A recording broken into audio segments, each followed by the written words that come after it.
Assalamualaikum warahmatullahi wabarakatuh. Materi otomatisasi tata kelola kepegawaian untuk kelas 11 SMK YPM Diponegoro. Kita akan membahas tentang bab 6, yaitu memahami pengambilan sumpah pegawai. Nah, pada bab ini kita akan membahas tentang mengenali kode etik pegawai. Untuk yang pertama, tujuan kode etik. Apa aja sih tujuan kode etik itu? Tujuan dari kode etik pegawai ada 3. Yang pertama, menjaga martabat, kehormatan, dan citra instansi. Yang kedua, memacu produktivitas pegawai. Dan yang ketiga, menjaga keharmonisan hubungan dalam lingkungan kerja, keluarga, dan masyarakat. Yang kedua adalah nilai-nilai dasar kode etik. Nilai-nilai dasar yang harus dijunjung tinggi oleh setiap pegawai meliputi ketakwaan kepada Tuhan Yang Maha Esa, kesetiaan dan ketaatan kepada Pancasila dan Undang-Undang Dasar 1945, semangat nasionalisme, mengutamakan kepentingan negara di atas kepentingan pribadi atau golongan, ketaatan terhadap hukum dan peraturan perundang-undangan, penghormatan terhadap hak asasi manusia, tidak diskriminatif, profesionalisme, netralisme, dan bermoral tinggi, dan juga semangat jiwa korps. Nah, selanjutnya yang ketiga yaitu ruang lingkup kode etik. Nah, apa aja sih ruang lingkup kode etik itu yang harus dipatuhi oleh seluruh ASN? Ruang lingkup kode etik yang harus dipatuhi oleh seluruh ASN ada beberapa, yaitu mengetahui dan memahami serta menaati ketentuan peraturan perundang-undangan di bidang kepegawaian, kemudian tidak memberikan keterangan informasi data kepegawaian yang bersifat rahasia kepada pihak yang tidak berwenang, kemudian tidak menyalahgunakan organisasi untuk kepentingan pribadi atau golongan, tidak melakukan pungutan tidak sah dalam bentuk apapun dalam melaksanakan tugasnya, tidak bertindak selaku perantara sebagai seseorang, pengusaha atau golongan untuk mendapatkan pekerjaan atau pesanan dari organisasi. Kemudian tidak bertindak selaku perantara dalam proses administrasi kepegawaian dengan mengambil keuntungan pribadi atau golongan. Kemudian menciptakan dan memelihara suasana kerja yang kondusif, bertindak dan bersikap tegas tetapi adil dan bijaksana terhadap bawahan, saling menghargai dan menghormati sesama pegawai, bawahan, atasan, dan masyarakat, menjadi teladan yang baik terhadap sesama pegawai, bawahan, dan masyarakat, memberikan pelayanan secara cepat, tepat, dan aman, kemudian melayani, menghormati setiap tamu yang datang ke instansi, berperilaku sopan santun terhadap sesama atasan, bawahan, dan masyarakat, tidak memasuki tempat-tempat yang dapat mencemarkan kehormatan atau martabat instansi, kecuali untuk kepentingan pelaksanaan tugas jabatan, dan satu lagi, menjaga dan menjalin rasa solidaritas dan soliditas sesama pegawai. Yang keempat, kita akan membahas pelaksanaan kode etik pegawai negeri sipil. Nah, dalam pelaksanaan tugas kedinasan dan kehidupan sehari-hari, setiap pegawai negeri sipil wajib bersikap dan berpedoman pada etika dalam bernegara, dalam penyelenggaraan pemerintah, dalam berorganisasi, dalam bermasyarakat, serta dalam diri sendiri dan sesama pegawai negeri sipil lainnya. Nah, untuk etika dalam bernegara, sepenuh hati melaksanakan Pancasila dan Undang-Undang Dasar 1945, mengangkat harkat dan martabat bangsa dan negara, saling merekatkan hubungan dan menjadi alat pemersatu bangsa, patuh dan taat terhadap semua peraturan dan perundang-undangan yang berlaku selama melaksanakan tugas, akuntabel dalam melaksanakan tugas penyelenggaraan pemerintah dan pembangunan, tanggap, terbuka, jujur, akurat, serta tepat waktu dalam melaksanakan setiap kebijakan program pemerintah, menggunakan sumber daya negara secara efektif dan efisien, dan satu lagi, tidak memberikan kesaksian palsu dan keterangan yang tidak benar. Itu dalam etika dalam bernegara.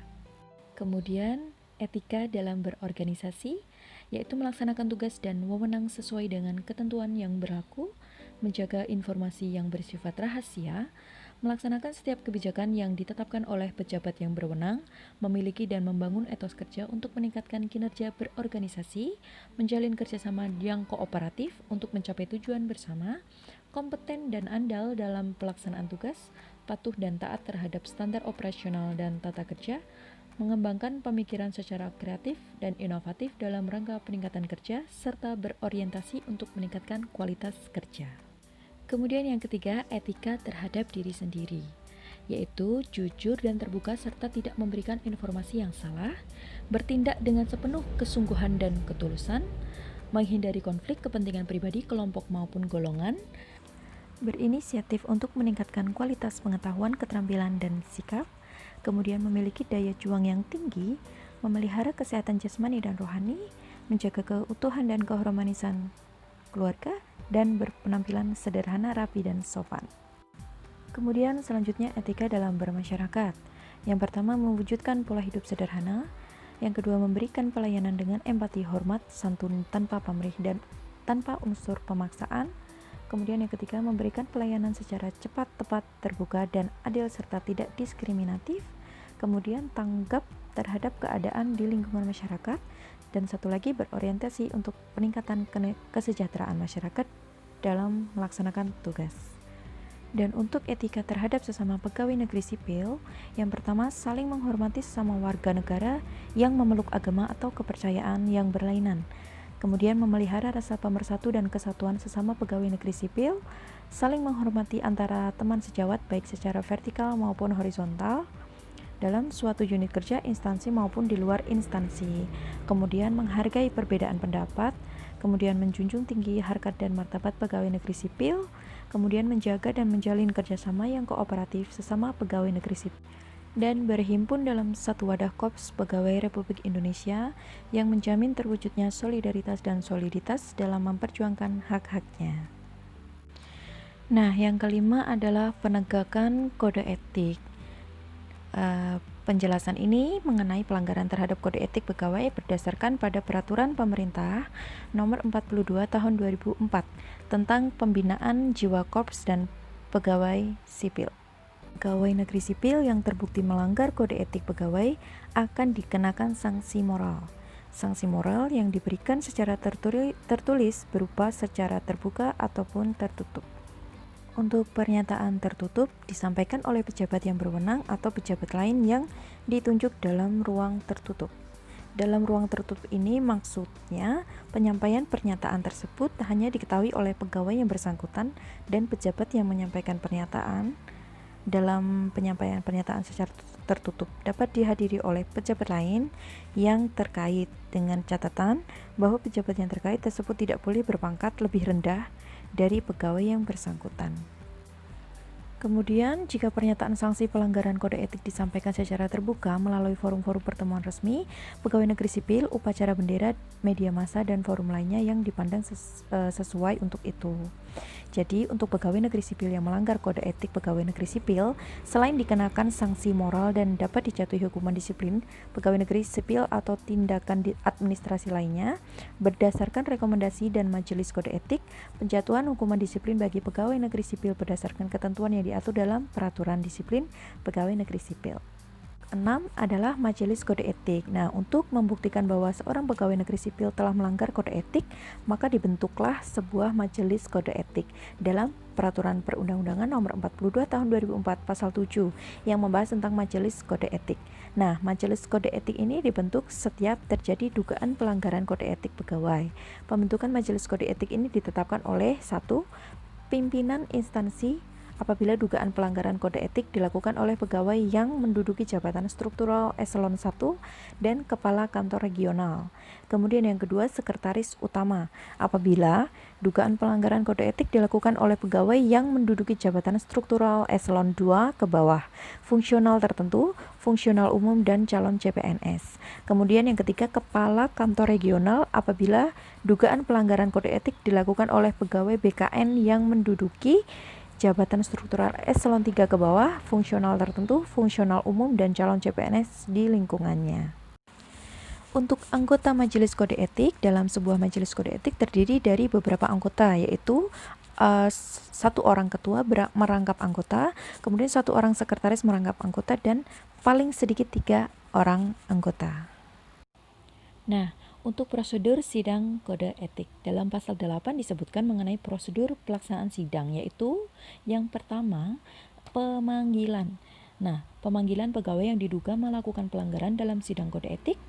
Kemudian majelis kode etik juga dapat memanggil orang lain untuk dimintai keterangan apabila diperlukan. Kemudian pemanggilan kepada pegawai yang diduga melanggar kode etik maupun saksi-saksi dilakukan secara tertulis dan ditandatangani oleh ketua atau sekretaris majelis kode etik. Dan yang kedua adalah pemeriksaan. Nah, untuk pemeriksaan dilakukan secara tertutup. Artinya, pemeriksaan hanya diketahui dan dihadiri oleh pegawai BKN yang diperiksa dan majelis kode etik. Kemudian, pegawai BKN yang diperiksa karena diduga melakukan pelanggaran kode etik wajib menjawab seluruh pertanyaan yang diajukan oleh majelis kode etik. Kemudian yang ketiga, apabila pegawai BKN yang diperiksa tidak mau menjawab pernyataan, maka yang bersangkutan dianggap mengakui dugaan pelanggaran kode etik yang dilakukannya. Kemudian hasil pemeriksaan diarsipkan dalam berita acara pemeriksaan, dan berita acara pemeriksaan ditandatangani oleh majelis kode etik yang memeriksa dan pegawai BKN yang diperiksa. Apabila PNS yang diperiksa tidak bersedia menandatangani berita acara pemeriksaan, maka berita acara pemeriksaan tersebut cukup ditandatangani oleh majelis kode etik yang memeriksa dengan memberikan catatan dalam berita acara pemeriksaan bahwa PNS yang diperiksa tidak bersedia menandatangani berita acara pemeriksaan. Kemudian untuk pengambilan keputusan sidang kode etik, keputusan majelis kode etik diambil secara musyawarah mufakat dalam sidang majelis kode etik tanpa dihadiri pegawai instansi yang diperiksa. Bila hasil musyawarah mufakat tidak tercapai, keputusan diambil dengan suara terbanyak. Sidang majelis kode etik ini dianggap sah apabila dihadiri ketua, sekretaris, dan paling kurang 1 orang anggota. Sekian materi dari Ibu untuk subbab A, yaitu mengenali kode etik pegawai. Untuk selanjutnya subbab B tentang menghayati sumpah atau janji pegawai kita akan bahas di video selanjutnya. Terima kasih, semoga ilmunya bermanfaat. Sekian dari Ibu. Wassalamualaikum warahmatullahi wabarakatuh.